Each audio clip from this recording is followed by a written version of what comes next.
Hola y bienvenidos।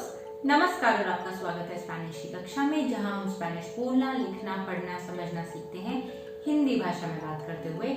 और आज का लेसन उन लर्नर्स के लिए बहुत इंपॉर्टेंट है जो वाकई स्पेनिश लैंग्वेज को एडवांस लेवल तक स्टेप बाय स्टेप डिटेल में सीखना चाहते हैं।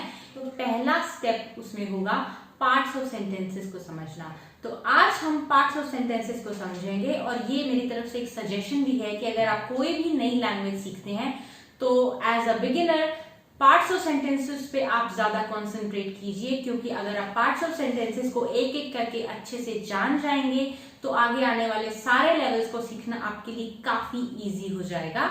तो आज जो हम पार्ट ऑफ सेंटेंस करने वाले हैं वो है नाउन, जिसे स्पेनिश में एल नोम्ब्रे या एल सुस्टांटिवो भी कहा जाता है। सबसे पहले स्पेनिश में एल नोम्ब्रे दो फॉर्म्स में एग्जिस्ट करता है, मास्कुलिनो मैस्कुलिन, फेमिनिनो फेमिनिन। अगर हम इस आइडिया में इंग्लिश लैंग्वेज की बात करें तो ये चीज इंग्लिश लैंग्वेज में कंप्लीटली एग्जिस्ट नहीं करती। मतलब अगर मैं कहूं कि आप एक पेन का या एक चेयर का जेंडर बताइए इंग्लिश लैंग्वेज में, तो उसका कोई जेंडर नहीं होता। ये कॉन्सेप्ट इंग्लिश लैंग्वेज में नहीं है, लेकिन हिंदी लैंग्वेज में ये कॉन्सेप्ट एग्जिस्ट करता है। यानी कि फॉर एग्जाम्पल मैं बोलूं आम मीठा है, यानी कि आम मैस्कुलिन है, और इमली खट्टी है, यानी कि इमली जो है वो फेमिनिन है। तो हम इस कॉन्सेप्ट को कुछ हद तक समझ सकते हैं बीइंग हिंदी स्पीकर्स। अब जब हम किसी नाउन के जेंडर होने की बात करते हैं तो ऐसा बिल्कुल भी नहीं है कि जो जेंडर किसी पर्टिकुलर नाउन को हिंदी लैंग्वेज में दिया जाता है वो ही जेंडर उस नाउन को स्पेनिश लैंग्वेज में दिया जाएगा। ऐसा बिल्कुल भी नहीं है।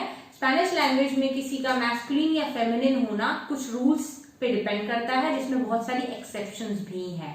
अब पहली चीज, कुछ नाउन्स स्पेशली जो लिविंग बीइंग्स होते हैं उनका मैस्कुलिन या फेमिनिन होना बहुत ही ऑब्वियस और बहुत ही इजी टू टेल है। फॉर एग्जाम्पल मादरे जो है वो मदर को कहा जाता है और ये ऑब्वियसली एक फेमिनिन नाउन है, या पादरे फादर को कहा जाता है तो ये ऑब्वियसली मैस्कुलिन नाउन है। लेकिन अगर हम नॉन लिविंग नाउन्स की बात करें तो उन्हें मैस्कुलिन या फेमिनिन बताना बहुत ही मुश्किल हो जाता है। फॉर एग्जाम्पल गाड़ी, जो कि हिंदी में एक फेमिनिन नाउन है, फॉर एग्जाम्पल गाड़ी चलती है, ये एक फेमिनिन नाउन है।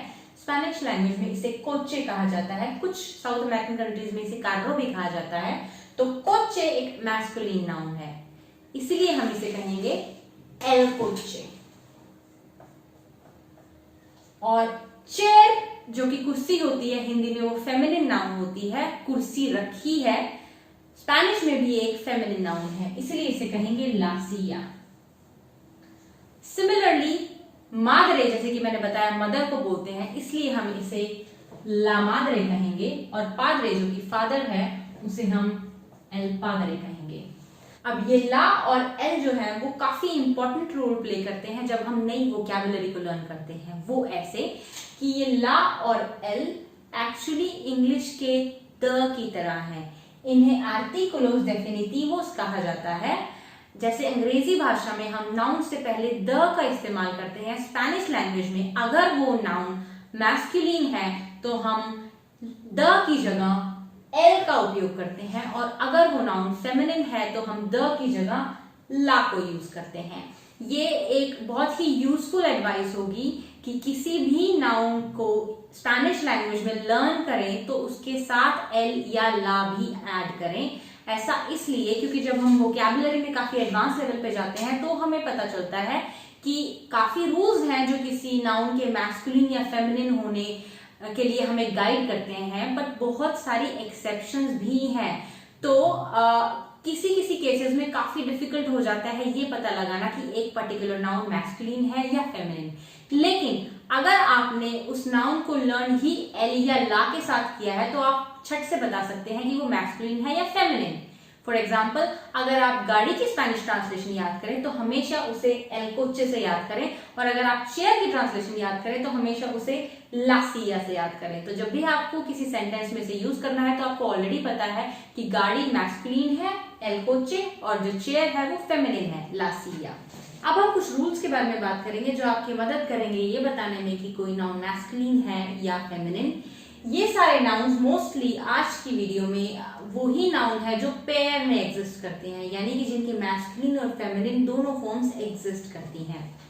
तो सबसे पहले अगर किसी नाउन के एंड में ला ओ दे स्पानियोल या ला ए दे स्पानियोल होता है तो ये मोस्टली केसेस में, ध्यान रखिए मोस्टली केसेस में, सभी केसेस में नहीं, मैस्कुलिन नाउन होता है। For example L Niño, L Niño मतलब बच्चा, इसके एंड में ला ओ दे स्पानियोल है इसलिए ये होगा मैस्कुलिन नाउन। या फिर एल जेफे, एल जेफे के एंड में ला ए है इसलिए ये मैस्कुलिन नाउन है। एल जेफे का मतलब होता है बॉस। अब जो मैस्कुलिन नाउन है उसको फेमिनिन नाउन में चेंज करना हो तो ला ओ या ला ए को हटाकर ला आ दे स्पानियोल को ऐड कर दिया जाता है, यानी कि एल नीनियो यानी कि बच्चा, इसकी फेमिनिन फॉर्म होगी ला नीना, और एल जेफे यानी कि बॉस की फेमिनिन फॉर्म होगी ला जेफा। जेफे के केस में कई बार फेमिनिन फॉर्म में ला जेफा की जगह ला जेफे भी आपको देखने के लिए मिल सकता है। उसके अलावा अगर किसी मैस्कुलिन फॉर्म के एंड में कॉन्सोनेंटे यानी कि कॉन्सोनेंट आता है तो उसकी फेमिनिन फॉर्म बनाने के लिए आपको सिर्फ ला आ दे स्पानियोल ऐड करना है। फॉर एग्जाम्पल एल प्रोफेसोर का मतलब होता है टीचर, इसकी फेमिनिन फॉर्म होगी ला प्रोफेसोरा। या फिर एल डायरेक्टर का मतलब होता है डायरेक्टर, जैसे कि इंग्लिश लैंग्वेज में डायरेक्टर होता है, इसकी फेमिनिन फॉर्म होगी ला डायरेक्टोरा। बाय द वे डायरेक्टर या डायरेक्टर ये जो है कॉग्नेट वर्ड्स हैं, यानी कि स्पेनिश लैंग्वेज में 20,000 से भी ज्यादा ऐसे वर्ड्स हैं जो लिखने में और मीनिंग में हूबहू इंग्लिश लैंग्वेज के वर्ड से मिलते हैं। डायरेक्टर डायरेक्टर से हूबहू लिखने और मीनिंग में मिलता है, तो ये एक कॉग्नेट वर्ड है। तो अब टाइम है इन रूल्स को अप्लाई करने का, कुछ नए वर्ड सीखने का।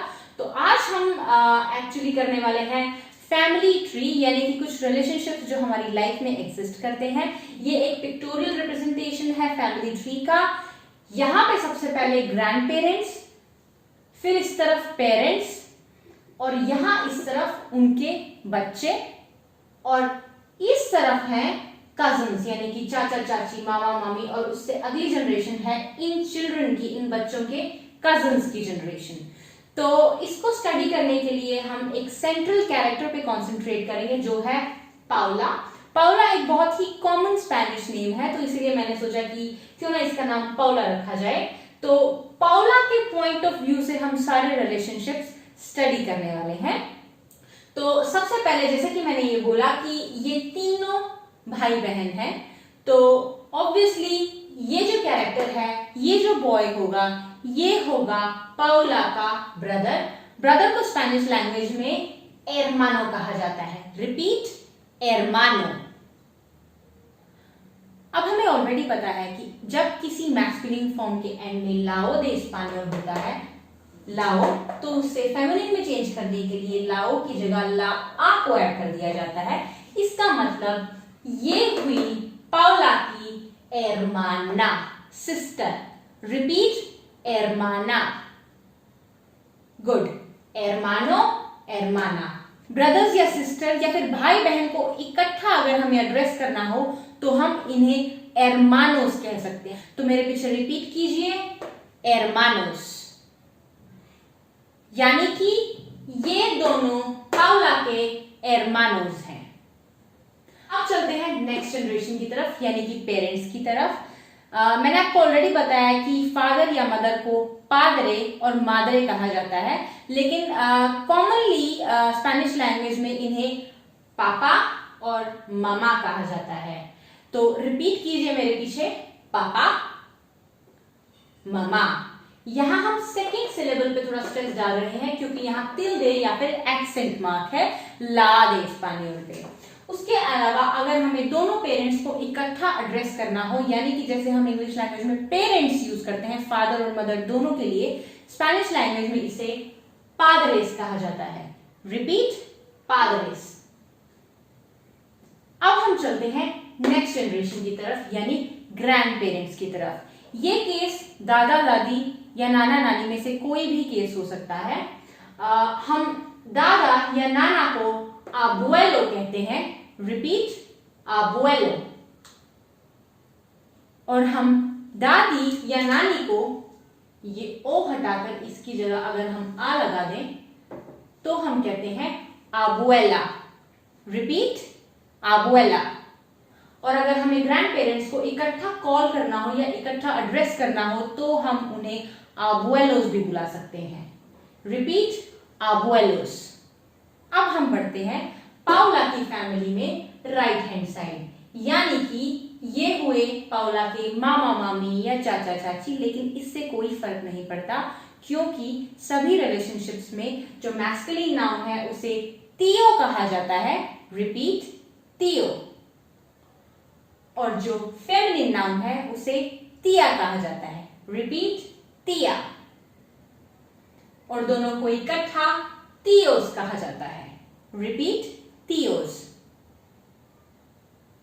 इसका मतलब कि किसी भी फैमिली में चाचा चाची ताई मामा उन सबको तियो, तिया या फिर इकट्ठा तियोस कहकर पुकारा जाता है। उसके बाद बारी आती है कजन्स की। तो अगर वो मेल कजन है तो उसे प्रीमो कहा जाता है। Repeat, Primo. और अगर वो फीमेल कजन है तो उसे प्रीमा कहा जाता है। रिपीट, प्रीमा। तो इसका मतलब हुआ ये है पाउला का प्रीमो और ये है पाउला की प्रीमा, और ये दोनों इकट्ठे हैं पाउला के प्रीमोस। रिपीट, प्रीमोस। तो ये थे कुछ बेसिक नाउन्स फैमिली ट्री से रिलेटेड। आगे जाके हम एडवांस्ड फैमिली ट्री भी करेंगे, लेकिन अभी के लिए बिगिनर्स लेवल पे इतना ही फैमिली ट्री में। इसकी कुछ एक्सेप्शंस भी हैं। उन एक्सेप्शंस में मोस्टली ऐसे वर्ड्स हैं जिनकी मैस्कुलिन या फेमिनिन फॉर्म एग्जैक्टली सेम है। फॉर एग्जाम्पल, स्पेनिश लैंग्वेज में पायलट को पिलोतो कहा जाता है। इसकी मैस्कुलिन फॉर्म एल पिलोतो और फेमिनिन फॉर्म ला पिलोतो है। यानी कि मैस्कुलिन या फेमिनिन फॉर्म को डिफरेंशिएट करने के लिए सिर्फ हम एल या ला का सहारा ले सकते हैं। अगर हम वर्ड पेशेंट की बात करें इंग्लिश लैंग्वेज में, उसका स्पेनिश ट्रांसलेशन होगा पासिएंटे। उसकी मैस्कुलिन फॉर्म होगी एल पासिएंटे और फेमिनिन फॉर्म ला पासिएंटे। या फिर जोवेन का मतलब होता है जिसे अंग्रेजी में हम यंग कहते हैं। इसकी मैस्कुलिन फॉर्म होगी एल जोवेन और फेमिनिन फॉर्म होगी ला जोवेन। तो ये सब तो एक्सेप्शंस थी इन रूल्स की, जहां पे मैस्कुलिन और फेमिनिन फॉर्म हूबहू मिलती है। पर वो सभी नाउन जिनकी मैस्कुलिन और फेमिनिन फॉर्म मिलती हैं, उनसे जुड़े हुए कुछ डेफिनेट रूल्स भी हैं। फॉर एग्जाम्पल, अगर किसी नाउन के एंड में आंते की साउंड आती है, यानी अगर किसी नाउन का सफिक्स आ, एने, ते, ए है, तो उसकी मैस्कुलिन और फेमिनिन फॉर्म्स हूबहू मिलती हैं। फॉर एग्जाम्पल, एस्टुडियांते का मतलब होता है स्टूडेंट। इसकी मैस्कुलिन फॉर्म होगी एल एस्टुडियांते और इसकी फेमिनिन फॉर्म होगी ला एस्टुडियांते। इसके अलावा अगर किसी नाउन के एंड में ईस्टा सफिक्स है, यानी कि ई, ऐसे, ते, आ किसी नाउन के एंड में आता है, तो भी उसकी मैस्कुलिन और फेमिनिन फॉर्म एग्जैक्टली सेम होगी। फॉर एग्जाम्पल, पियानिस्टा का मतलब होता है पियानिस्ट, जो पियानो बजाता है। इसकी मैस्कुलिन फॉर्म होगी एल पियानिस्टा और इसकी फेमिनिन फॉर्म होगी ला पियानिस्टा। तो ये वो केसेस थे जहां मैस्कुलिन और फेमिनिन फॉर्म्स जो है वो एक दूसरे से हूबहू मिलती हैं।